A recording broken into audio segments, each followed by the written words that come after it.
Welcome to the Astro Tantric YouTube channel. Here, we explore the history, meaning, and cultural background of astrology and Tantric Vidya in a safe and educational way. নমো ভগবতে বাসুদেবায়।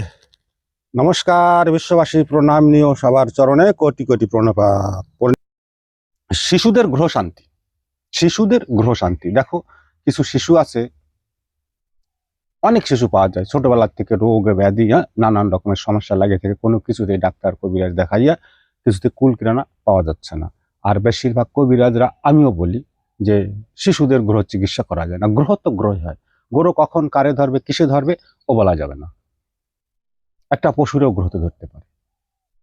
গ্রহের কর্মই হচ্ছে 84 লক্ষ জীবের পরে। কেননা দেবগুরু বৃহস্পতিরও ছাড়ে নেই, সেই গ্রহরাজ যিনি আছে। তাহলে তো আমরা সার কলির জীব কি? তাই শিশুদের গ্রহ শান্তি কিছু টোটকা বা কিছু মন্ত্র আছে, টোটকাগুলো বলে দিই, এগুলো করবা। আমার সেই ছোট্ট ছোট্ট নবজাতক জাতিকারা সুস্থ সবল থাকবে। কিছু আছে কথাবার্তা শোনে না, খালি আনাবাই করে বেড়ায়। অনেকে আমার কাছে অনেক কেস আইছে যে কথা শোনে না কেন, করে কেন, করে কেন, ঘরে থাকে না কেন, বই পড়ে না কেন। এদের গ্রহদোষ আছে চরম রূপে। ভালোই এদের বড় কবচ না দেওয়া যায়, কিন্তু এদের বাস পারিবারিক হিসেবে টোটকা আছে আমাদের তন্ত্রশাস্ত্রে, অপুরান্ত অগণিত। তার কয়েকটা বিশেষ রোগ ব্যাধির ভিডিও তোমাদের আজকে দেই, ভালো লাগবে। পারবা, শান্তি থাকতে পারবা। শঙ্খবীজ, রুদ্রাক্ষ, বচা ও লৌহ অর্থাৎ লোহা ধারণ করালে শিশুদের এই গ্রহ থেকে তারা মুক্ত থাকবে। শঙ্খবীজ, রুদ্রাক্ষ, বচা বা লৌহ অর্থাৎ লোহা প্রত্যেকটা শিশুর কাছে এর কোনো না কোনো একটা থাকার দরকার আছে। এরা হাজারো না কোটি কোটি আপদ বিপদের গ্রহদোষের মানুষের কুনজরের থেকে মুক্ত থাকতে পারে। তারপরে শঙ্খ, ছোট শঙ্খ পাওয়া যায়, এগুলো ধারণ করানো যায়। আরো কিছু বিশেষ বিধান আছে। অতিরিক্ত যদি শিশুর কোনো প্রকারেই কোনো কিছুতে এই শঙ্খ বীজ, লৌহ, পদ্মবীজ, রুদ্রাক্ষ, বচা এ ধারণ করার পরেও যদি, বা ডাক্তার কবিরাজ দেখানোর পরেও যদি শান্তি না এসে যায়, কিছু বলির বিধান আছে।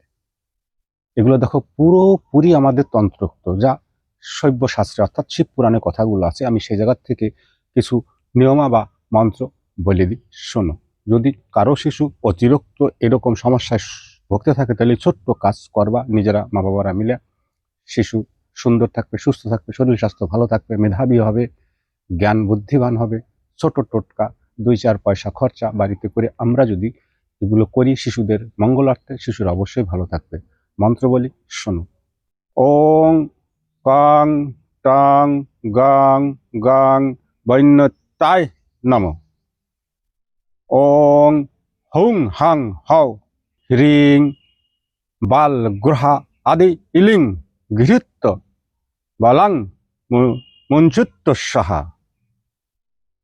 এই মন্ত্রগুলো কি করতে বলতেছি আগে শোনো।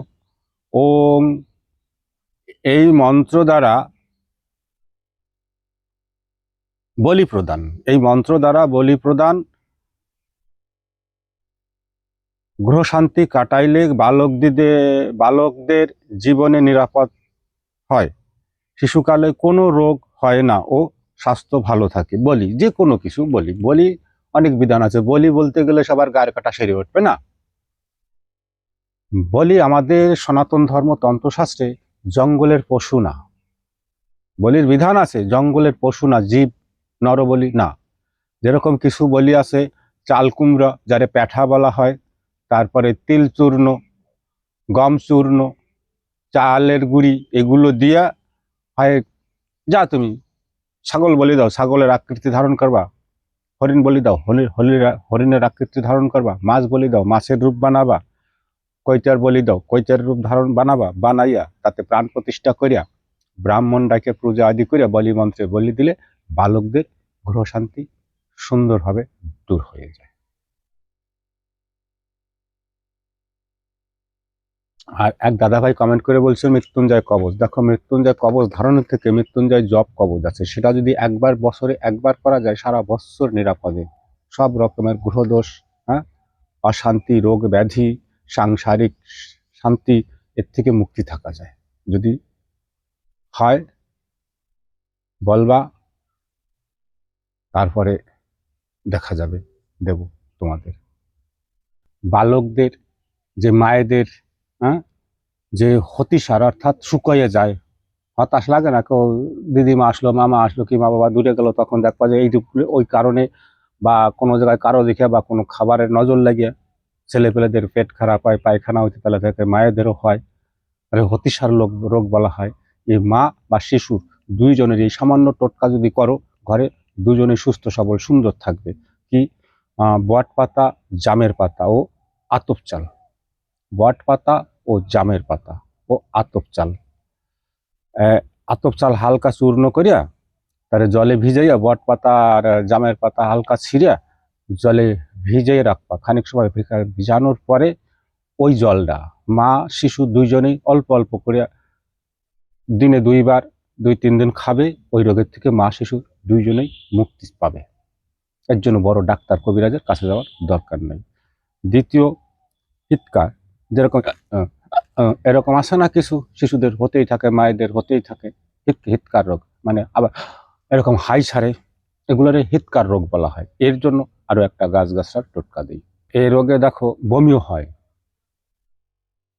হিতকার রোগ, বমি, উপর টান, অনেক রকম, উপরে ঢেকুঠা, এই অনেক রকমের দেখা যায়, অনেক জায়গায় এই রোগগুলো দেখা যায়। এতে তোমাদের কি করতে হবে? পিপুল, মধু, ইক্ষ অর্থাৎ গুড় ও চিনি, ছোলঙ্গ লেবুর রস অর্থাৎ কাগজি লেবুর রস বা ছোলা মিশ্রিত মিশাইয়া যদি অল্প অল্প সেবন করা যায়, সেবন করানো যায়, তাহলে এই বমি, হিতকার রোগ এর থেকে শিশু ও মুক্তি থাকতে পারবে, আর মায়ও মুক্তি থাকতে পারবে। শিশুদের, যেসব বাচ্চাদের রক্ত আমাশা, সাদা আমাশা হয়, ভালো জিনিস মন্ত্রতন্ত্র দেব না, শুধু গাছগাছরা বলো, খালি গাছগাছরা দাও, গোসাই গাছগাছরার ভিডিও দাও, গাছগাছরার ভিডিও দিচ্ছে। বাড়ির পাশে পাশে সব জায়গায় পাওয়া যায়। বিনি পয়সার চিকিৎসা, 1 বারের থেকে 2 বার ব্যবহার করবা, দেখবা যে রোগের সমস্যার সমাধান হচ্ছে। কি? রাইজিরা, ধনিয়া, বেলপাতার রস।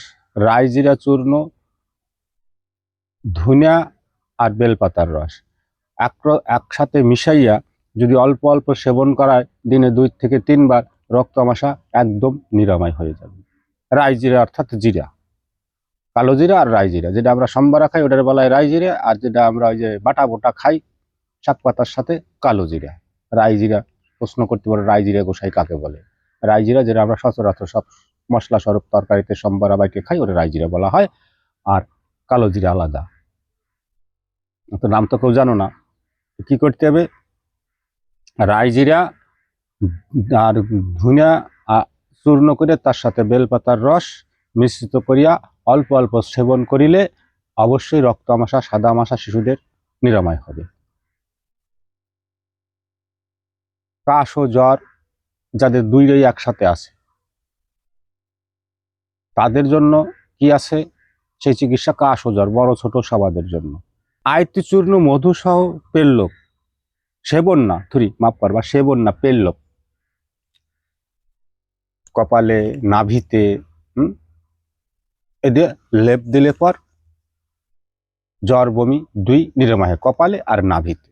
শিশুদের যে জ্বর আছে, তার মধ্যে বমি হচ্ছে, কিছুতে বন্ধ হচ্ছে না, বারংবার হাসপাতালে দৌড়াচ্ছি, আবার বলি কাকড়া সিংহি, মুথা ও আয়ত চূর্ণ, মধু সহ পেল্লব করাইলে শিশুদের জ্বর, কাশ ও বমি নিরামিত হয়। কেবলমাত্র আতই চূর্ণ, মধু সহ পেল্লব দিলে তাতেও কাশ, জ্বর ও বমি দূর হবে। আমের আটির শ্বাস, ক্ষয় চূর্ণ ও সন্দুব লবণ চূর্ণ একত্রে মধু সহ পেল্লব করাইলেও শিশুদের বমি নিরামিত হয়। শিশুদের যে নানান রকম গ্রহ শান্তি, গ্রহদোষ, ভূত প্রেতের দৃষ্টি, কুদৃষ্টি থাকে না, তার বিষয়ে কিছু বলি। এ আছে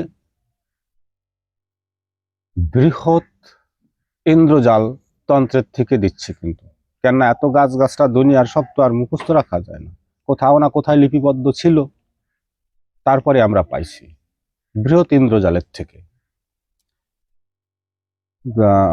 বিভিন্ন গ্রহাদি ক্ষেত্রে দেবতাদের উপমা স্পৃত বালকাদের লক্ষণ তন্ত্রোক্ত প্রশান্তি এবং শিশুদের ভূতপেত লাগা প্রকৃতিপক্ষে গ্রহদোষ ধারণে সংঘটিত হয়। কথা বুঝতে পারলাম? স্কন্দ্র গ্রহের দ্বারা অনেক রকমের স্কন্দ্র গ্রহ, কাত্যায়নী কিছু দেবী আছে, ভূতনিগণ শিশুদের ধরে। দেখবা যে কিছু শিশু আছে বাল্যকালে কান্না করে, নানান রকম গায়ের রং হয়, নানান রকম গায়ের থেকে সেন্ট আসে, চোখ কখনো উল্টে যায়, কখনো বড় হয়, কখনো চোখ বন্ধ করে হাতের মুঠে এরকম শক্ত করে চিল্লায়। এতে নানান রকম উপরি কুদৃষ্টি কুবাধা থাকে, আর এর জন্য অনেক শিশু প্রাণও হারায়। এবার সেই সব জিনিসের থেকে মুক্তি থাকার জন্য আমি এই জায়গায় বিশেষ কিছু তন্ত্রশাস্ত্রের থেকে বিশেষ কিছু পদ্ধতি তোমাদের বলছি, শোনো। কন্দ্র গ্রহের দ্বারা কোনো শিশু আক্রান্ত হলে তাহার অঙ্গাদি শিলিত এবং রক্ত গন্ধযুক্ত হয়, শিশু স্তনপান করে না, তাহার মুখ বক্র হয়, চরণ এবং এক চক্ষুর পাতায় ক্ষত হয়, উদ্বিগ্ন বোধ করে, চক্ষু অশ্রুজলের দ্বারা প্রায় সর্বদা পূর্ণ থাকে, শিশুটি অল্প অল্প রোদন করে এবং হাত দৃঢ়রূপে মুষ্টিবদ্ধ করিয়া থাকে। এবার এইগুলোর স্কন্দ গ্রহ শান্তির ব্যবস্থা কি? দেবদারু, রাসনা ও মধুর শয়নী দ্রব্যের কন্দ ও দুগ্ধসহ ঘৃত পান পূর্বক শিশুকে খাওয়াইলে স্কন্দ গ্রহের প্রকোপ দূর হয়।